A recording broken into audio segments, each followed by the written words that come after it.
Welcome to episode 4 in our series on Irish whiskey. We're going to be talking about method and madness. If you're new to our channel, you might want to subscribe. We post new, great videos about whiskey every week. Cool. So, this is a whole range from Midleton. What can you tell us about Midleton? Midleton is the most active distillery in Ireland. So at Midleton you have Midleton, Powers and Jameson's that are being produced. They are part of the Irish Distillers Limited. When Irish whiskey was going through a very, very hard time, they decided to all unite together to kind of like stick together throughout the hard times. And one of my favorite fun facts about Midleton as a distillery is that they have so many barrels in their warehouse that they actually lose one bottle every 3 minutes to the angel share. Wow. That's pretty amazing. Those are some thieving angels. Yeah, exactly. You definitely don't want to be spending too much time around their warehouse. Yeah. Or you do want to spend a lot of time there. So tell me about Method and Madness.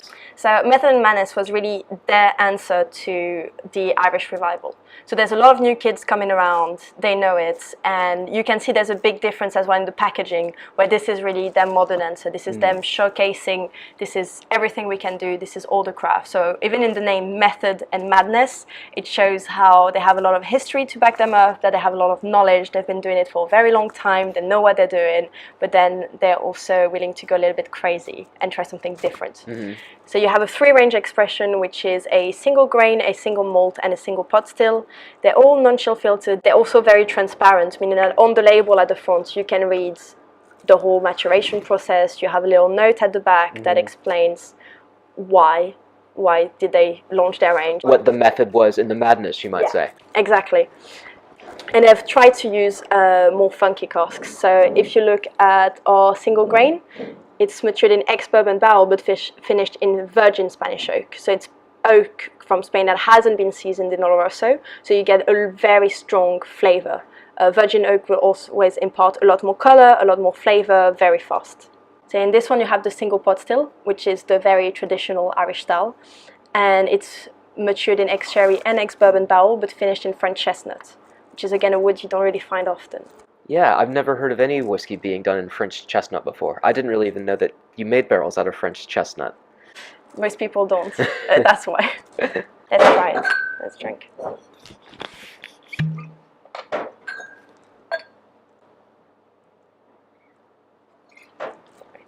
That's a bit Oh, thanks. Yeah. Wow, really different. Yeah. Again, I mean, that's not at all what you'd think, but what's nice about it is because the spirit is so clean, because I assume this is a traditional, probably distilled 3 times, the spirit itself is going to be quite light. But I think you get a lot of those wood notes coming through, and I suppose that unusual bit is probably that chestnut that you're tasting. I mean, I wouldn't have guessed that, having never had chestnuts before, or at least not in whiskey, but that's really interesting. I think in comparison we should taste the grain one as well. I think I won't argue. There you go.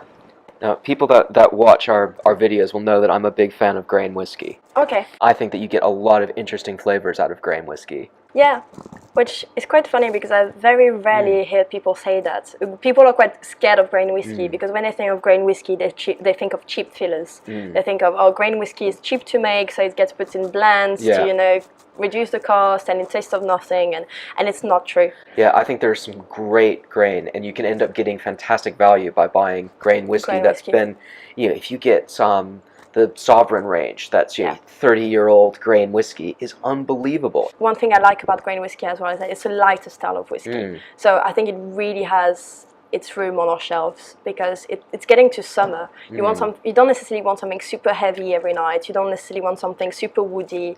And also when we're talking about older whiskies, having such a light base for longer maturation, I think it's quite cool. I think this is great. So, and as you say, this is really light and quite enjoyable. It would be nice if you're sat outside in the summer, the one day that it's not raining in Ireland.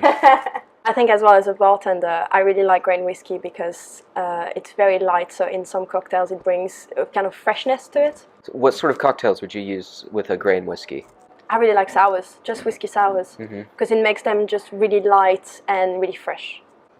And what's this last one? They're single malt. which is, so it's 100% malted barley compared to the pot still, which is malted and grow barley. And this one is finished in French Limousin oak. That's great. And I mean, what's cool is this is such an interesting range of very, very different flavors. And it's not, I mean, because they're so distinct from each other, it's not the same as just having a 12-year-old, a 15-year-old, and an 18-year-old and calling it a range, which of course it is. But this is a collection of very different flavors, and I can see exactly what they're saying about experimenting and doing unique things. I promise I'm not trying to get you drunk. You know, I mean, I'm not going to argue. Yeah, you don't seem very miserable. Well, you know, I mean, I feel like it's something I can suffer through. I think especially with ranges like that, when people ask me, oh, and so what does French chestnut taste like and what does French Limousin taste like? There's so many, you can talk about the flavor profiles of the barrel because there's so much happening in each of this expression. Just tasting it is the best. Well, what's interesting too, so again with this, it's a much lighter mouthfeel. Yeah. So going back to this chestnut one, that was really full-bodied and quite intense flavors. This is a light, medium-bodied whiskey that is, but still has a lot of interesting flavors to it. Yeah, I think this is our lighter one. The pot still, what people don't expect from pot still is that it's actually quite chewy. It's quite oily and a lot more full-bodied than people expect, and especially with the chestnut at the end, it really brings out the flavors. And then you have the single malt, which is, again, if we're talking about people knowing more Scotch or malt whiskies or lighter styles of whiskies, going into that. It's good. It's a good transition.